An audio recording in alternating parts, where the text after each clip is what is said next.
Hello, hello, my beautiful friends. It's so good to see you here. Body breathe awareness, regulate self with compassionate care. This is workshop 9. I began the series last May of 2025. This is February 2026.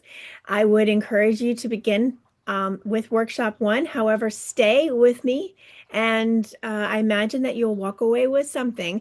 I would tell you that with every workshop, we review, we scaffold, and then we'll continue to review and repeat. And I do love to repeat. So there will be things that I will introduce tonight that are reintroductions from previous workshops, just so that we can continue to be reminded of ways that we get to regulate self, no equipment needed, when we can utilize tools that allow us to recenter and reset our nervous system and to regulate our thoughts and our words so that we can begin to unwind and unravel some of the things that no longer serve us and allow ourselves more space once we get rid of that clutter to bring in more joy and peace and love and all the good stuff that allows us to stay present and clear and in control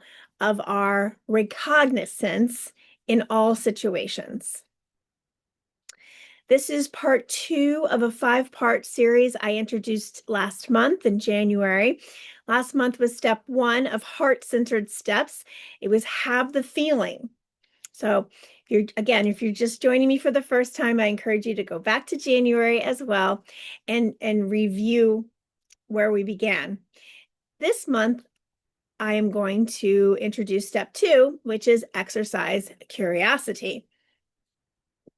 And I'll go into a little bit why that's so important later on in the presentation. First, I'm going to start with a reading. As you might be familiar, I love to start with others' language around mindfulness to help bolster and boost a lot of the teachings that I present to you today. I was following, like a lot of my comrades, the 108-day Walk for Peace by the Venerable Monks, and I was just really moved by the speech that was given on February 11th by the Venerable Monk Bhikkhu Bhiknupana Kara, and forgive me for most likely mispronouncing that. So I'm going to read a small portion of his speech, and I would encourage you to go on the internet and find the rest of it because it's just beautiful. To begin, ladies and gentlemen, life moves very fast. Sometimes just a few seconds are enough to hurt someone, to say words we regret, to create more pain in a world that is already tired. But those same few seconds, if lived mindfully, can become the beginning of peace. Today, I do not ask you to think about big ideas. I simply invite you to live 5 seconds of your life with mindfulness. 5 seconds, lived well, can change one person, one family, one community, one nation, and even the world. In the first second, choose loving kindness. Loving kindness does not require power, money, or status. It is simply the choice to pause before hurting, to stop before reacting, to care instead of striking back. If each of us asked, will this hurt anyone? The world would already be gentler. In the second, choose compassion. We do not know the burdens others carry, their grief, their losses, their silent struggles. Compassion does not mean agreement. It means we do not add more pain to what already exists. A compassionate world does not abandon the vulnerable. In the second, choose love. Love means children grow up in safety. Love means elders live with dignity. Love means we do not turn away from suffering. Begin with loving yourself. Then extend that love to the person standing in front of you, whether you know them or not. That is how a loving world begins. In the second, choose harmony over winning. Harmony does not mean sameness. It means respect without agreement, coexistence without fear. Peace is not born from victory, it is born from the willingness to live together. In the fifth second, choose hope. Hope that humanity can return to morality. Hope that violence is not the final answer. Hope that the world can soften if we slow down and listen. The Walk for Peace is not a protest. It is not an attempt to convert. It is simply a reminder. Hope still exists when people are willing to care. Hope must never go out. Before we close, let us pause, not to debate, not to argue, but to stand together in shared intention. Place your left hand over your heart. Place your right hand on top of it. Gently close your eyes. Take a deep breath. Another deep breath.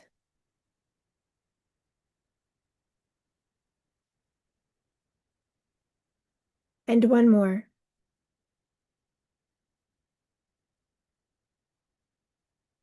Feel your heartbeat.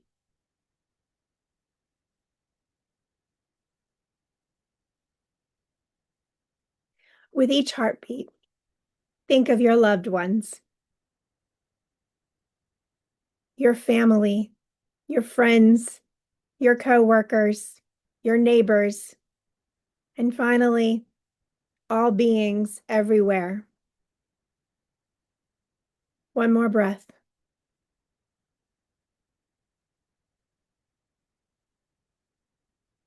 Thank you.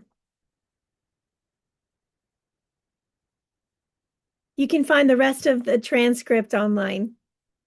Now I'm going to share my screen.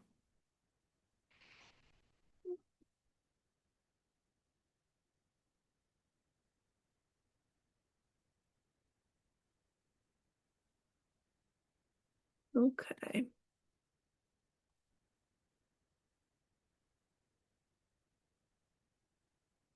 You are love.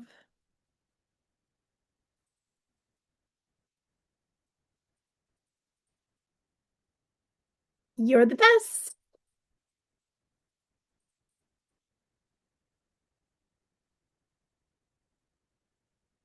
Welcome. I'm Sister Amelia Zontini, heart-centric mentor. In 2020, going through the pandemic, I finished my certification as a mental health first aider. What's ironic was I was scheduled to go on a flight in March and it was canceled due to COVID. And then they began the virtual trainings. They reopened it back up in August.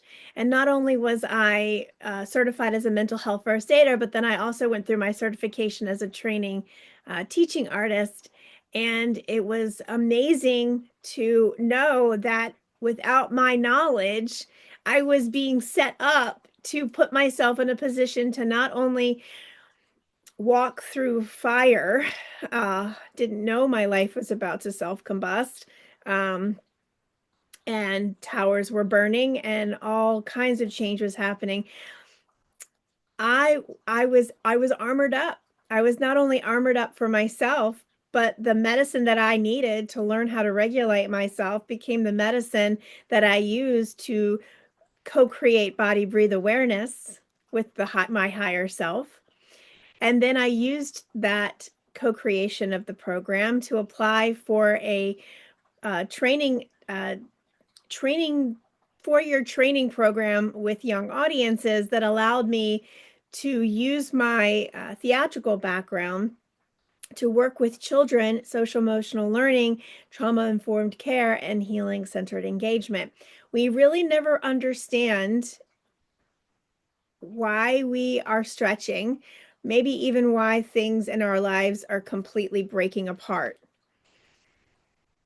I have understood that in a lot of ways, what is no longer serving me has to leave because I have bigger aspirations for myself. So if that's the case and my intention is for love, then what is not where areas where I need to bolster my love are most likely going to change. And I'm grateful. I'm able to look now at the pain and the struggle and the breakup with gratitude because it put me on this path of mental health advocacy. And I love knowing what I love. I love knowing what I know today about myself and about my brain and about my body and all the things that I have available to me just by being alive and present in my life. And now I get to share it with you. I chose in my teaching artist program 3 classroom pillars to choose from: creation, community, and self-presence. And I giggle a little bit because I look back at a time where I was really feeling guilty about working, 60, 70 hours a week, not at home, and only seeing my daughter for like 36 hours, right? On the weekends. And then at nighttime, FaceTime, maybe, just maybe I could manage to do that when I was on set on a break, or my team would support me and allow me to check in with my family. I know you know.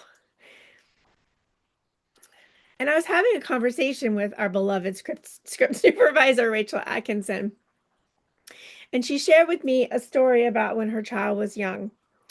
And one of the key points that her child shared with her to stay connected with her was she said, "Mom, give presents."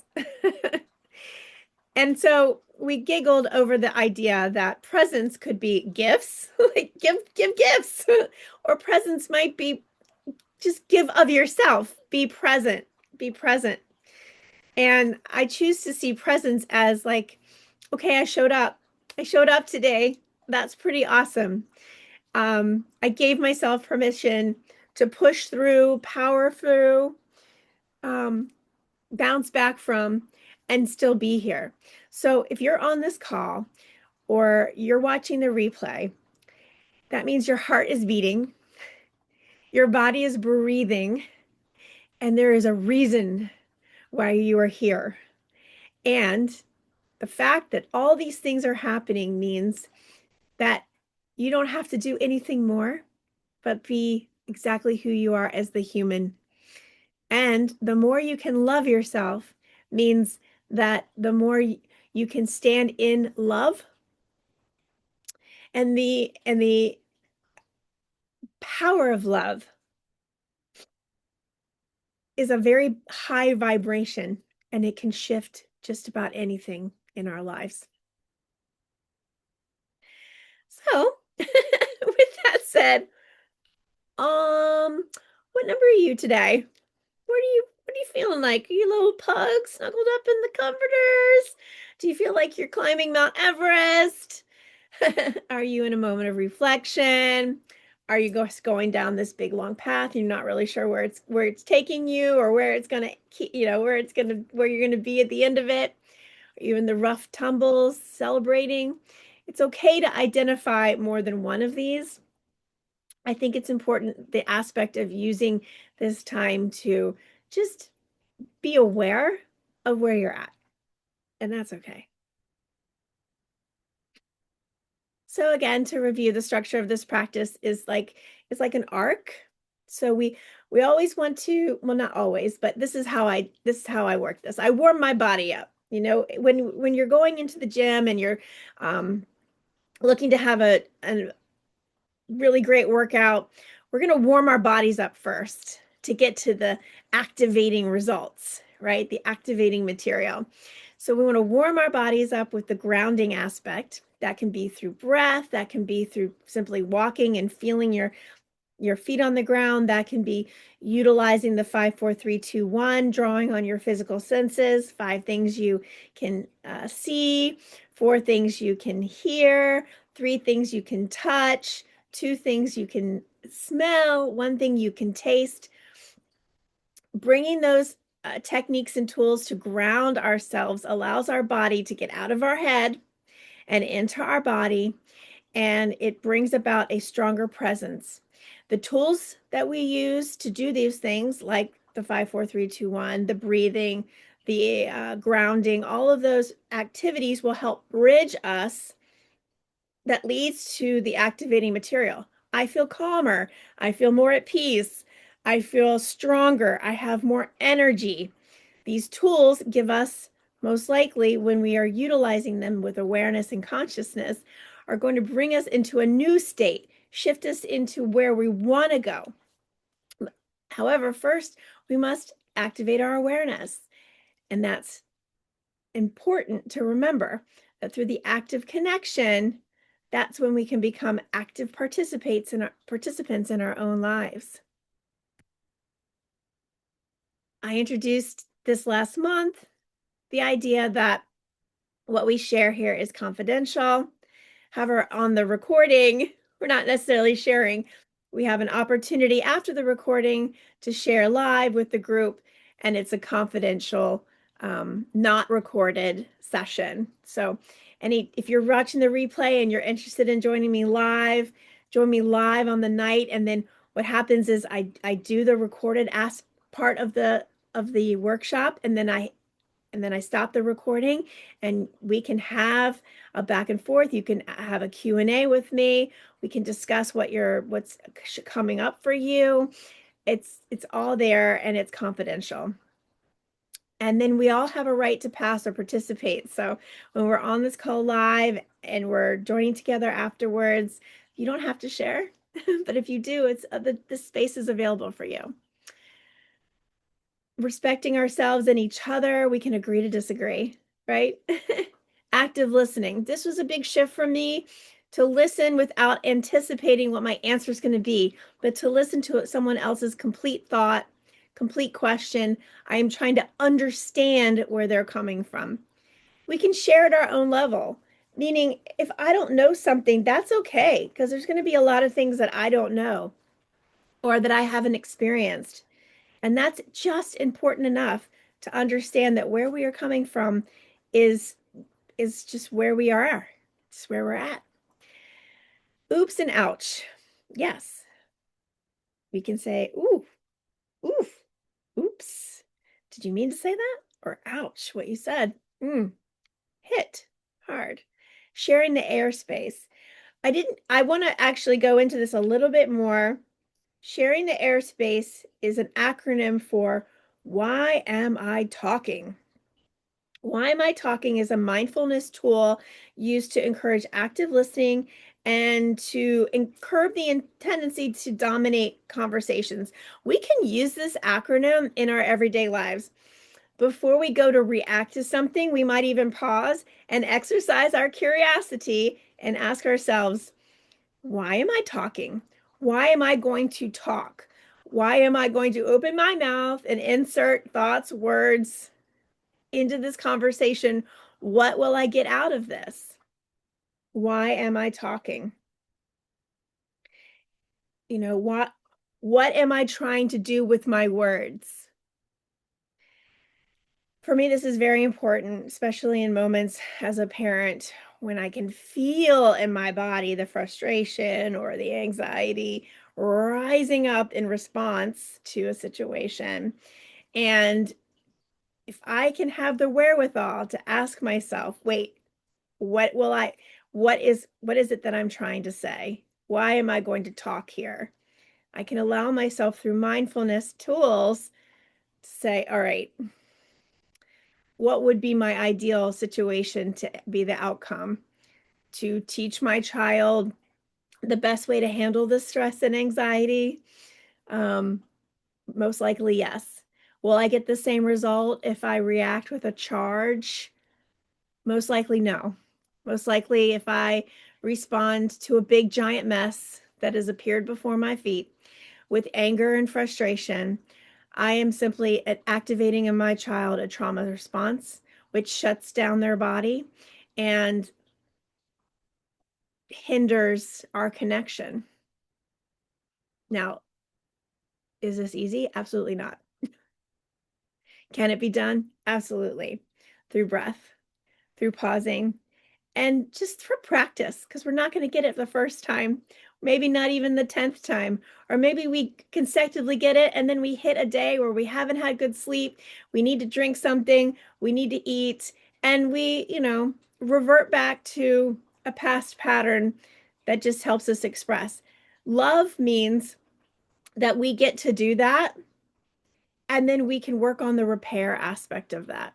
And we can show, sometimes modeling to our children that they are loved no matter what, and that we are also loved no matter what, means that we express ourselves in ways that we don't love, that we might regret. And yet, if we can still continue to meet each other in love, then we can work on, okay, what happened there, and what can I do better next time? You know, we can hold two truths at the same time. We can be like, I'm about to go into another big life change, and I can be sad about it and excited about it at the same time. And that's human. And as I like to say, no such thing as a completely safe zone, but we get to make it a brave zone. Being brave means showing up. So today, the learning objectives in workshop 2, to go over what is trauma and why is resiliency so important. In January, we mostly focused on resiliency, and now we get to talk a little bit about what's really going on from the trauma point of view. Experience what my own regulated nervous system feels like in a neutral centered state, a house united in aligned impulses and action. When my mind is saying one thing, and most likely, usually when I'm telling myself something that is coming from an injured trauma place, my body's going to respond to that. And we're united in that charge. If my mind is thinking one thing and my body is moving in a different direction, I might be misaligned in that space. It's important to remember that there is a connection between our thoughts and our body, the way our body feels. So I'm going to continue to revert to this important, simple information that will move us in the direction of connection. In this workshop, we'll also share some more tools and creative strategies for self-regulation and focus on step 2 of heart-centered steps, exercise curiosity, and we'll continue to talk about the personal safety plan. So before we get into that, let us just, actually, if you can stand where you are, go ahead and stand up. If you're seated, make sure that your arms are out, your legs are open, not crossed. Your back is as straight as it can be, giving your spine an opportunity to actually put your body in a state of elongation and openness to allow more flow and fluidity. So when we're hunched over, or if our arms and legs are crossed, we are in a contraction. So we want to open ourselves up right now. You might even want to breathe, nice deep breath in and reach your hands up to the ceiling. And on the relaxation out, just let your hands drop by your sides. Great. Could put a hand over your heart and give it a gentle tap. And using this mantra, I am where I am and I am okay. My heart is beating and I am on purpose. If my heart is beating, I'm here on purpose.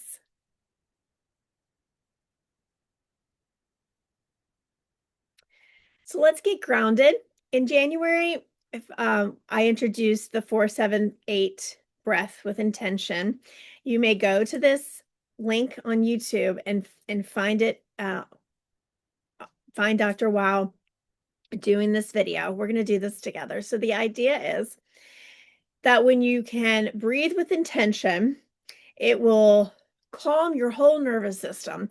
And I love this tool because when I consciously choose it, I can reset my whole nervous system. And when I do that, I'm actually relaxing my body and providing opportunity for more energy and clarity. And it's something that we can do on set, and we can do this personally. No one has to know we're breathing with intention.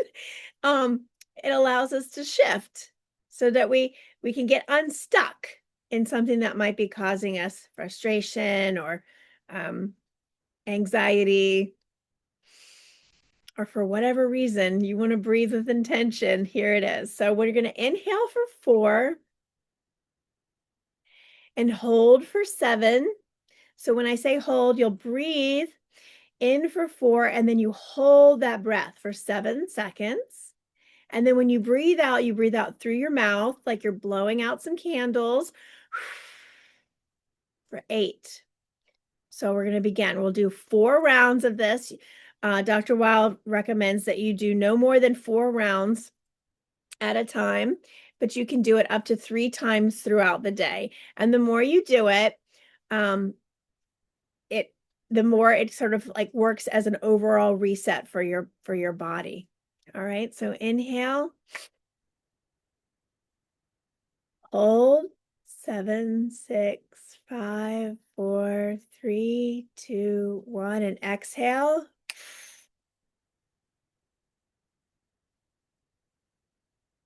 Rest. Inhale, hold, exhale.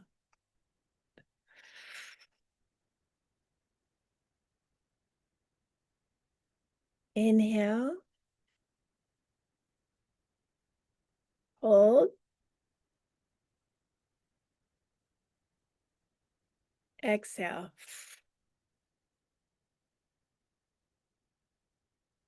Rest. When you inhale into your belly. Inhale, hold,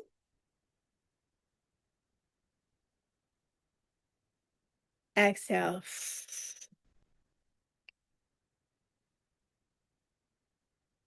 Rest. Good job. All the heart-centered steps. These came to me when I needed a plan. I needed an action plan. I was like, all right, this is great. This mindfulness thing is awesome. Whew. And yet, when something's going down, I need to know exactly what to do. So, me and my higher self, through meditation and prayer and study, these steps were presented to me. Have the feeling, exercise my curiosity, allow all that is for me, regulate my energy, trust and breathe love. Okay. So let us let it go. Let us let it go. What I have learned in this training, that is when we can activate our imagination through curiosity, we can activate a shift. So using our imagination, we are going to create a way to release and let go of what is not serving us at this time. Now, with the awareness that what we still need to work on will most likely present itself in situations or through people until we have really gotten to the heart of the artichoke. Okay. So if there's something going on and you peel back a layer, most likely there will be many more layers that show up. So be prepared for that.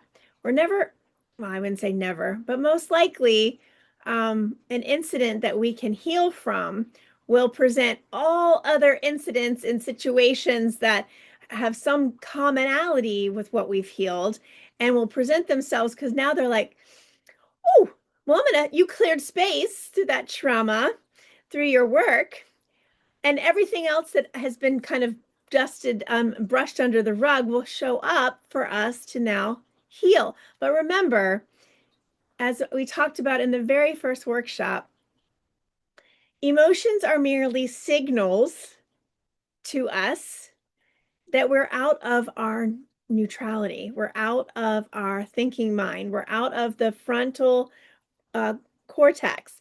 We've now activated our monkey mind, the lizard brain. We're in our emotional state. So remember that that's why this work is layered and kind of hard, because when we think we've gotten through something, another situation will arise. We're not so much tested, but I would say that I have been challenged through many situations that I become aware of. The universal powers that be want to know if I've actually learned my lesson completely. So we are then presented with more challenges along the way. And that's why regulation is so important, so that we don't give up and we stay the course. This is another tool, magic container with lid. So grounding your system, feet firmly on the floor, or if your feet can't touch the floor, imagine that your feet are touching the floor right now. Get real settled in where you are seated. If you're driving a car, you will listen and come back to this at another time.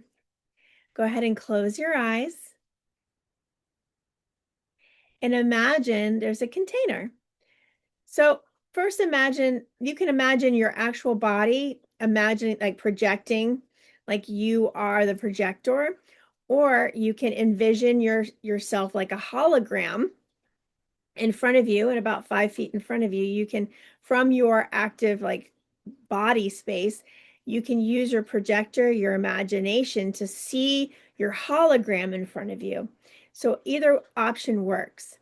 You yourself can be the projector, or you can project out a hologram of yourself, envisioning a magic container. This container has a lid, but it can be anything you imagine. It could be a chest, it could be a tiny box, it can be it could be a sphere.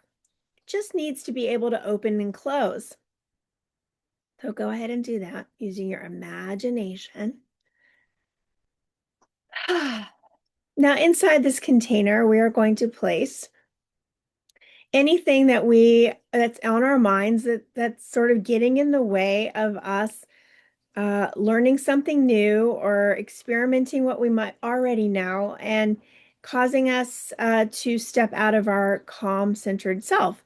So it could be a conversation you had with someone earlier today. It could be an ongoing situation in your life.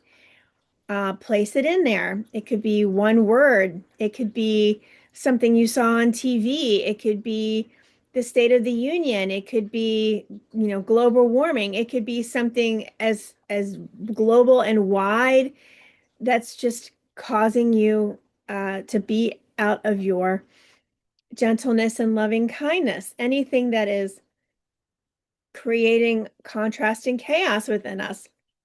It can all go into this container. So go ahead and do that. You can actually be sitting from where you are and placing those things, or the hologram of you and projected in front of you is doing those things.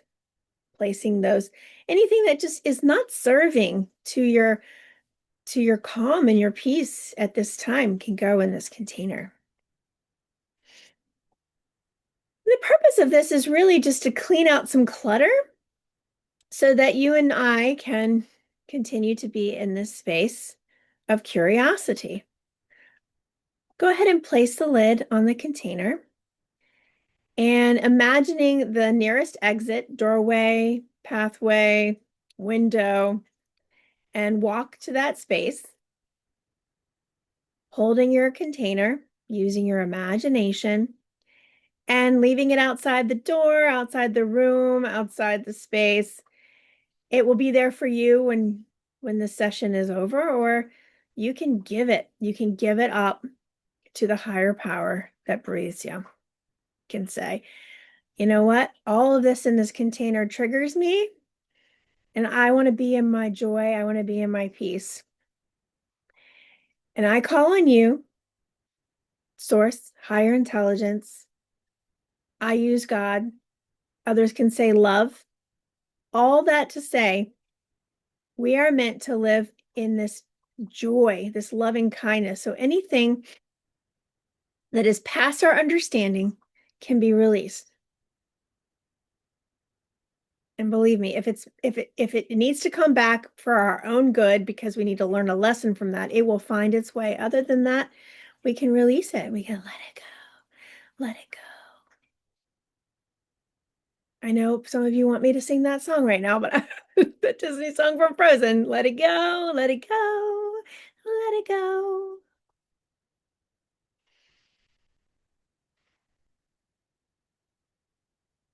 Placing your heart, your hand over your heart right now. Just give it a nice little tap and a nice deep breath in. Are you feeling your heartbeat? Or what if you want to get curious? Because you're saying, I can't feel my heartbeat. What is this? What is this craziness? Feel my heartbeat. Ask your ask yourself, like, what if? Get curious. What if I actually could feel my heartbeat right now? What would it feel like? I wonder if I could feel my heartbeat, if I could sense that my heart is beating, what would that feel like? Breathe.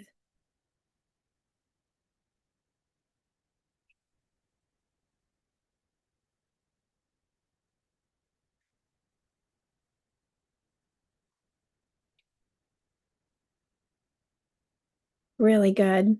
Really good work. And even if you didn't feel your heartbeat, we know that our hearts are beating because we're alive. Another way to release what is not serving us right now is to mobilize. So if you can stand up where you are right now, I encourage you to stand up and to body breathe. So you're breathing with your whole body. So take a deep breath in, reach your arms out to the ceiling and relax, and then bend forward and like hang. You can shimmy your shoulders. And when you start to come back up, let your head be the last thing that comes up. Imagine your spine are like little pancakes stacking on top of each other. Bring your shoulders up, back, and down, and then breathe in. Putting your hands right over your head and just reaching up to the sky and relax. Shh, breathe out. You can use sound. Shh. You can breathe in. Shush. You can breathe in. Whoosh. You can not make any noise at all. It still counts. So breathe in. Listening to our bodies to feel the shifts. Another way that we can release tension is to brush it off. So you take your hands and you just kind of brush, brush, brush your arms, brush off your legs, like you've got some crumbs that fell in your lap. Brush off your lap, brush off your thighs, brush off your shoulders, brush that dirt off your shoulders, right? Brush off your heads. You can even tap, gently tapping. Tap, tap, tap your neck, back of your neck. I'm tapping my chest, my arms, tap, tap, tap, tap, tap, tap my belly. This is also kind of fun, but this is a body hack. It's telling your mind that you're connected to your body, that you're in this present, and you bring yourself to the present, and in the present is the choice. Tap your feet. I'm here. It also activates a little more energy, a little more flow in areas that might be stuck. It helps to redirect, put our body in connection with ourselves and in the present moment. And ooh, starting to feel a little tingle. Maybe you are. I feel heart opening. I'm feeling a little more present. I'm feeling more relaxed in my body. That's the goal. How are you feeling? And remember, I feel and I want to feel. So Our body is like a programming computer.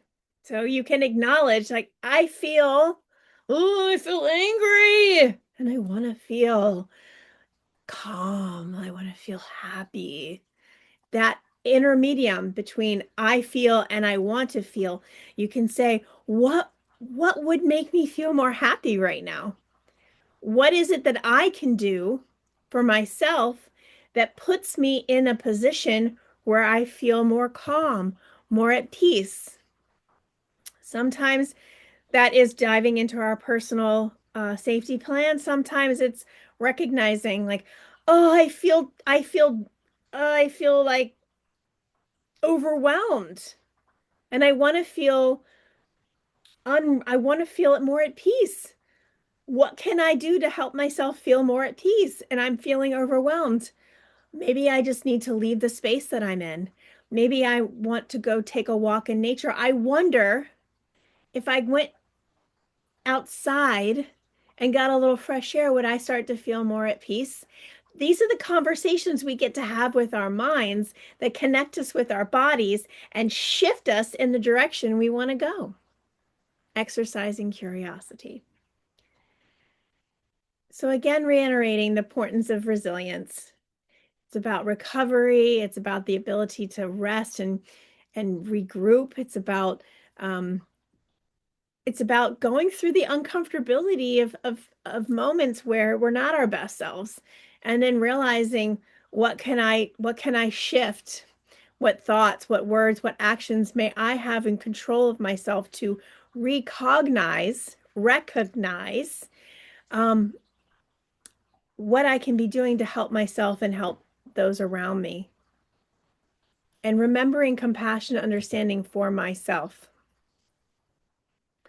So, what is trauma? Actually, before I even began this training, it never even occurred me to define my trauma or define my fight or define my emotions in this way. So, this was all new information for me a few years back when I began this training. Dr. Erica Steele, who is a naturopath doctor, defines trauma as a common experience that can have a significant impact on mental health. Trauma can be caused by a range of experiences, from natural disasters to abuse or violence. And some people can experience years of anxiety or depression, while others may suppress their trauma and act out in relationships or in areas of their life. Sometimes it can be difficult to see when you have been traumatized. In these cases, it may take a healthcare professional or trusted family member or friend to point out the signs. I also didn't understand that my people pleasing pattern that I consistently reverted back to was a response to trauma in the aspect of fawning. So, all to say, I introduced this chart to you, hopefully not to trigger you anymore, but to start to understand that every single human on this planet is going to go through these responses at any point in their life. Okay. So not only can I hold compassion for myself, recognizing if I were to look at this chart, I could like point out ways that I am in a trauma response, but also I point this out for you to recognize that others are going through this too. And hopefully, through compassionate care, we can begin to hold space for people going through these. So when people around us are showing signs of outbursts, they're in a trauma response because they need to fight. They feel like they need to fight out their circumstances. That's trauma. The body is not regulated at that time. If I recognize that someone is stuck or um, finding it difficult to make a decision, most likely their body is in freeze mode. And that most likely might be because they're been overwhelmed or overstimulated, or they need rest, or they need care. They need basic needs met, and they haven't done that for themselves.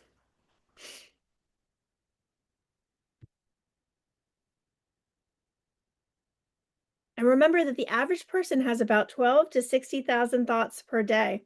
So if we are having thoughts that are negative, which actually the human mind, the ego, will most likely 80% of the time have negative thoughts. If we're not aware of this, then we might continue to have the same type of thoughts, which leads us to having the same outcomes. So when we can get curious and our brain is like stuck on a thought, oh, it has to be this way. It's always been this way. I will always be this person. Every time, every time I start a film, my back freezes on me.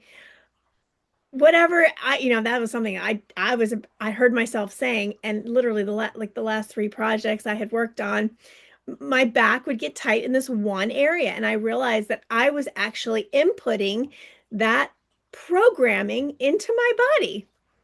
I had to say to myself, you know what? I realize that when I'm under pressure and stress, I don't take as good care of my body.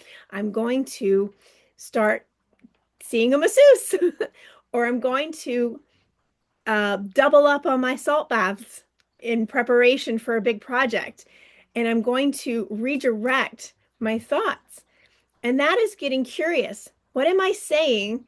If I'm noticing a repeated pattern, what do I keep saying that gives me the same repeated outcome? Look, it's not our fault. As I mentioned earlier on in tonight's workshop, we only understand from what we've experienced. So if we haven't experienced something yet, then we don't have that database to go by in our minds. And how does the way we think control the way we feel? How are emotions made? Our brain. Our brain collects data through our physical senses.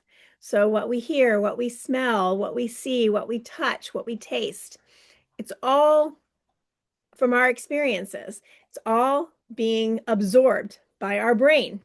And then we go through something and our brain predicts based on what we know. And then it expresses a thought, a decision, our actions, the attitude towards the situation, which then gets us the results. So when we can become aware of repeated patterns or repeated thoughts, and I'll just give you an example. I have to go to work to pay my bills. How does that feel when I say that? I have to go to work to pay my bills. What happens in your body when I say that? For me personally, I just felt like my forehead like get restricted. My breath started to get a little more shallow. But these are the little nuances. Now when I say I get to go to work so that I can pay my bills, I get to go to work. I get to go to work and pay my bills versus I have to go to work to pay my bills. I get to go to work and pay my bills. You notice a shift? And maybe not right away, but practice this. And here's a good practice. Start writing down words and phrases that cause you to constrict in your body, that cause you to feel a response that feels like trauma. Write them down. And then underneath each thought or phrase or word, find a way, reframe it. Find the reframe that opens your heart, opens your mind, and gives you a little bit of opportunity to see possibility.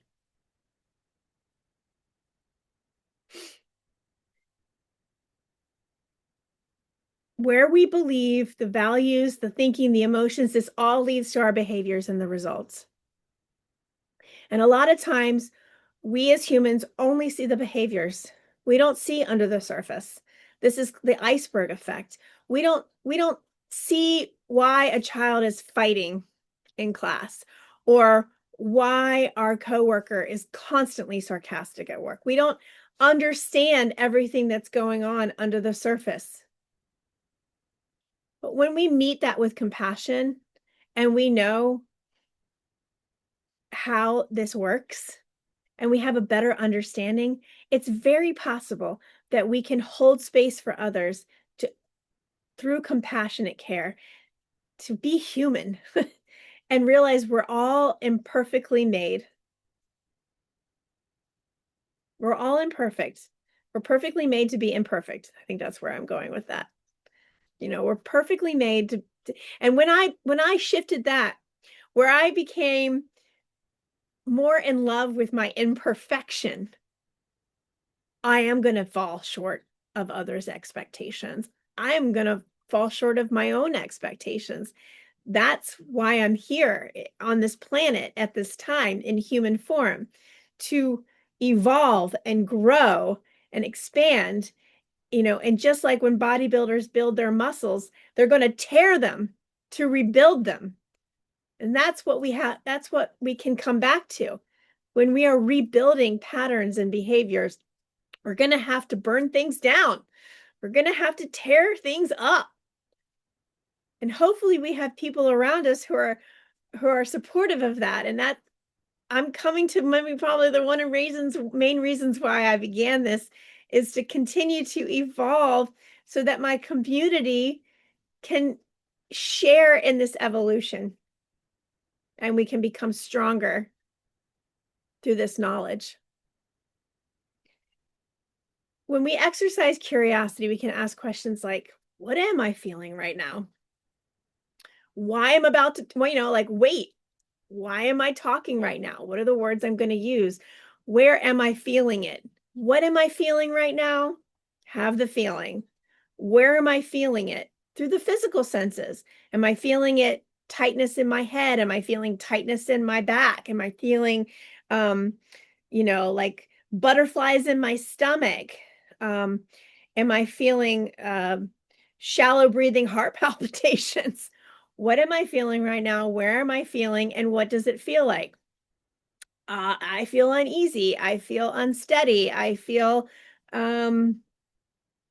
overstimulated. I feel overwhelmed. Okay, exercise curiosity. Do I want to keep feeling this way? Is it working for me or not? Do I give it a thumbs up, a thumb in the middle, or a thumb down? The way I'm feeling. No judgment. We try not to judge, but we can say, for instance, I'm feeling really upset that, mm, you know, uh, my car broke down. Okay, where am I feeling that? Uh, it's making my brain hurt thinking about how much I might have to pay for this. What does it feel like? Um, it feels like overwhelm. It feels like depression. It feels like confusion. Like, where do I take my car? Who can I trust? Right? Well, do I want to keep feeling this way? Absolutely not. I don't want to keep feeling this way, but my car broke down. Well, how long do I want to feel this way? Well, I don't want to keep feeling this way because as long as I'm feeling this way, then I'm stuck and I can't see the resolution. And I need to be in my curiosity. So, what can I do to feel better at this time? Um, well, I can pray. This is my mental thing. Okay. I can pray. I can call AAA. I can call my car insurance company. Oh, wait. Oh gosh, now that I'm asking, I can call that Subaru mechanic that my BFS just recommended about 6 months ago. And whoever answers me first is going to be the winner, right? Like, I now have possibility to feel better at this time, even though my car's broken down and my radiator looks busted and I imagine I don't even know how much this is going to cost. So exercising curiosity allows me to feel the feeling and then ask myself through curiosity, do I want to keep feeling this way? And what can I do to feel better at this time? Now, what I have learned in all of this training is our body is going to have a chemical reaction that can last between 90 seconds and 3 minutes when we're experiencing trauma. So when you can hold the space for yourself to allow your body at least 90 seconds just to flush it with the feeling, knowing it's going to end. Don't feed it with the story. So if I gotten to the point where, uh, what am I feeling? I'm feeling frustrated, angry, um, upset, my car's broken down. If I just stayed there, I could spiral. I could keep looping the story. I can take the 90 seconds and make it stretch as long as I want it to. If I feed the wolf, right? And we talked about that fable, the good wolf and the bad wolf. Like if I feed the wolf with all these negative thoughts, I'm going to make that wolf grow. Now, if I can meet these thoughts with curiosity, then I access in my brain possibility. And then I can move myself into that direction and ideally come up with a solution that gets me unstuck. And that's exercising curiosity. And remembering that another way to look at the iceberg is when we meet success, it's come from a lot of work. Okay. We've taken risks. We've had change. We've met criticism. We had to put our courage capes on. We met our courage with rejection. We then needed to sit and ask ourselves the questions. We met ourselves with discipline, and think of discipline like discipleship. What am I going to do in my life to keep myself regulated so that I can move to the success point? And that's probably going to be like staying up late every now and then, meeting my need with persistence, hard work, passion. There is nothing, as we all know, there's no such thing as overnight success. Success is met through everything that led us to that point. So I ask you right now at this time, what's one area in your life you feel successful at? And again, it could be literally like, I woke up today. That is successful. Everything, let's just take that as an example. I woke up today. I feel successful. Okay. What went into me waking up? What did I do for myself prior to waking up? Put myself I brushed my teeth, I washed my face. I was persistent about keeping a good hygiene. Maybe I chose to set my phone on airplane mode. Maybe I turned off the TV an hour before bed. Maybe I set some meditation music in the background. Maybe I said my prayers. Maybe I shared some gratitude. Maybe I was dedicated to getting good rest. All of that led to, and again, no new day is guaranteed. However, when we wake up, that is successful. That's not only successful what I did as a human, but that's successful in my connection with the higher power, with love, the love that created me. That's successful. Sometimes we just got to strip it down. Find those areas. I feel successful that I became a parent. Now, I don't always feel successful within being a parent, but I would say it felt very successful to be in that place where I could bring a new person into this world, whatever the circumstances. So I encourage you to find areas in your life where you feel successful, and then recognize everything that was involved into you getting to that level of success in that area of your life. It could be, I learned how to cook eggs today or boil water. Successful, successful. Remembering that when we think about emotions, it's energy in motion. So negative emotions can create chaos in our nervous system, and positive emotions can restore a calming flow. And again, we can have both working at the same time, one leading to the other. Remembering that when we can be in a state of appreciation, and I will say it's taken some practice. I had to go through a lot of pain and struggle, but now I can see gratitude in those areas that cause me pain. And one of the biggest pain points in the last 5 years has been a huge life change for me. And if I had stayed in bitterness and resentment, I would have missed out on all this good work. I would have missed out on all these successes that happened through my appreciation for the struggle, for the challenge. And when I shifted my mindset to know that life is hard and um, love is good, um, I learned how to love through the hard stuff, put me in more of control. So let's regulate. I'm going to do a whole body scan. And here we go. We're going to um, breathe and breathe into an area that feels good right now. Breathe into an area that feels like a yes. I think many of us can recognize the no's in our bodies. Like for me, I can feel that between my back shoulder blades, it's a no. It's a no, not feel so good. My lower back feels like a not so great. Um, my hands feel like yeses. I'll breathe into my hands. I'm using my imagination. Breathe.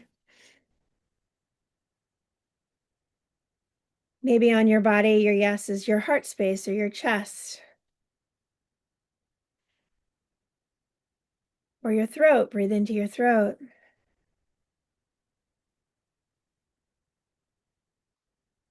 Or possibly, your one left nostril of your of your nose. Breathe into that. Have a little fun with it. Keep breathing. As you expand on the yeses, let the yes move into the nose. You might even put your hand on the area that's a no and direct your breath to go in those areas to expand.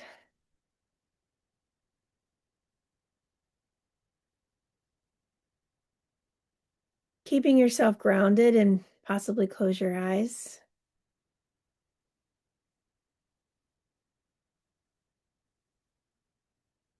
Nice, really nice. When I can recognize the yes and the no, I can recognize that all of it, the inevitable is change. The constant in this world is change. And when I'm met with a no, it's not the final answer. There's always a yes in the no. Okay, if this is a no, what is the yes? I use this tool in in my relationships, my loved ones, okay, especially with my child. So she's my number one muse. But when it's a no for her, I can say, okay, well, what's the yes? Because school is happening. We're going to school. So if it's a no for those shoes, what shoes will you wear? Or if it's a no for that outfit today, what's the yes? What will you wear? And a lot of times we can get to a solution if we get ourselves in that curious state. Okay, that's a no. Well, what is the yes? Um, or I know I early on I was in a habit of like, okay, this is the bedtime routine. It has to happen this in this order. And then I realized that when it was a no, it was like, what? It wasn't like it changed for me. It wasn't anymore, you're not going to brush your teeth. I realized that my child was exerting her independence. So I'd say, oh, you're not going to brush your teeth. That's a no. Well, what if you put your pajamas on and then brush your teeth? You know, or uh, okay, so what if we read our bedtime story now, put our pajamas on, and then brush our teeth? Or would you like to brush your teeth and then do a book and then put your pajamas on? And so there's always a yes in the no. And so it allowed me the curiosity to say, okay, I will recognize your authentic self through the independent choices that you want to make. And of course, with our children, we want to raise children who feel independent and can thrive in this world. So, when it comes to little shifts like that, it's become important for me to recognize that when I'm working with other people in relationship, that I can connect with them through the curiosity place. And remembering your personal safety plan, those list of ways that you can mentally or physically ensure that you remain safe if a topic, exercise, or environment is perceived as potentially dangerous or threatening.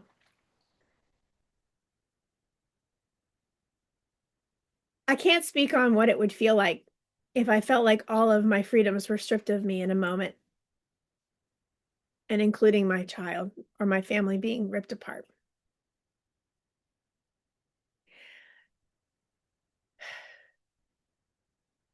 What I do know is through my ability to invite light in, I just may persevere long enough to get to the other side. And just knowing that my life is merely dust in the wind, that while I'm here, I can have purpose.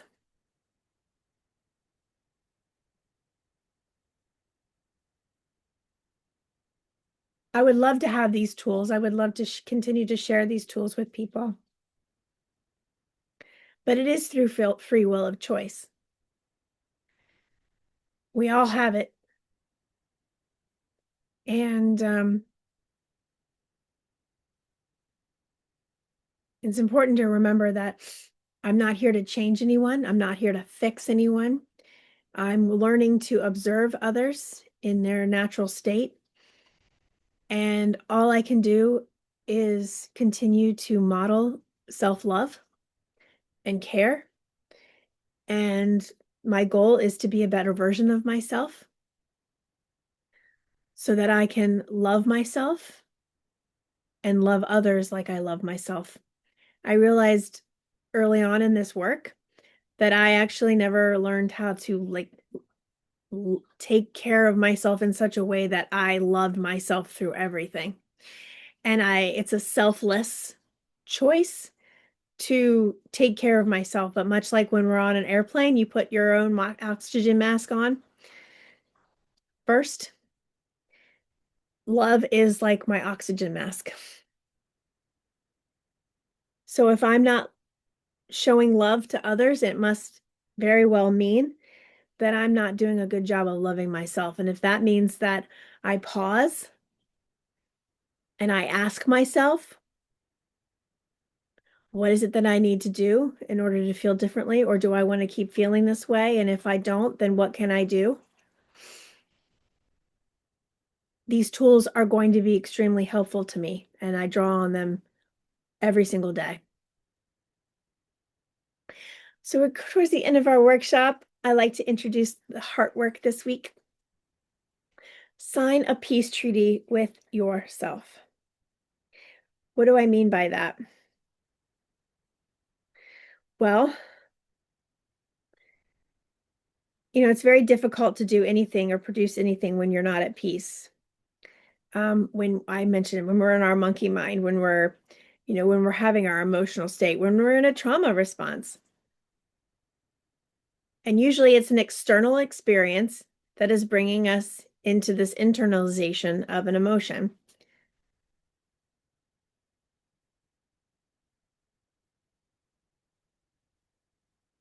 I want to maintain peace within myself through all situations.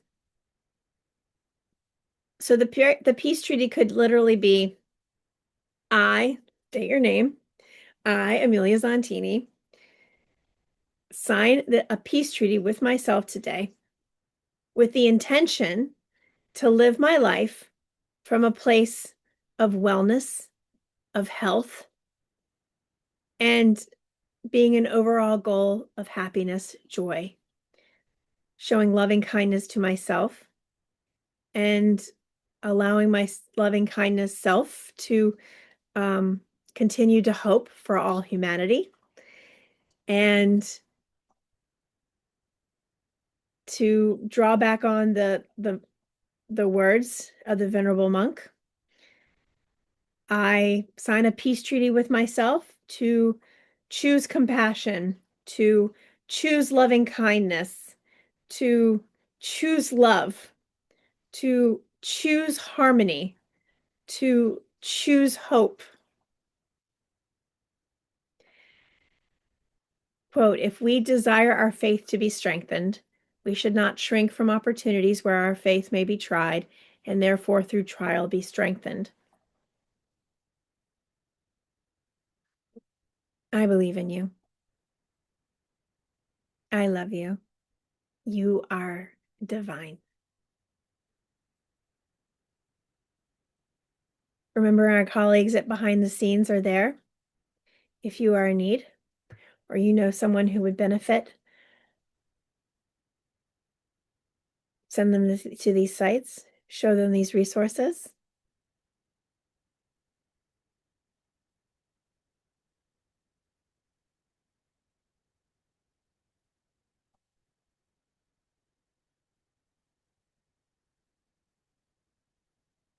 I love you, my friends.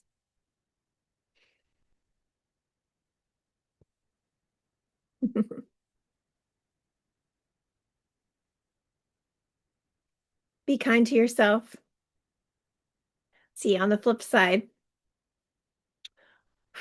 Be well.